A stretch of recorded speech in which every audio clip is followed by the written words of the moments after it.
వచ్చినప్పుడు రాజా అంటే వేరే అర్థం వస్తుంది, పుత్రుడు అంటే వేరే అర్థం వస్తుంది. ఇలా రెండు సమర్థవంతములకు అర్థవంతమైన పదాల కలయికనే సమాసం అని అంటారు.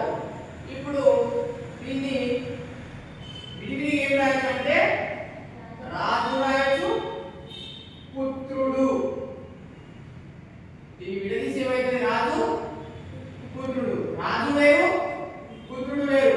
ఈ రెండు పదాలకు అర్థాలు ఉన్నాయి. ఇలా అర్థవంతమైన పదాలు కలిసి ఒక పదంగా ఏర్పడడాన్ని సమాసం అని అంటారు.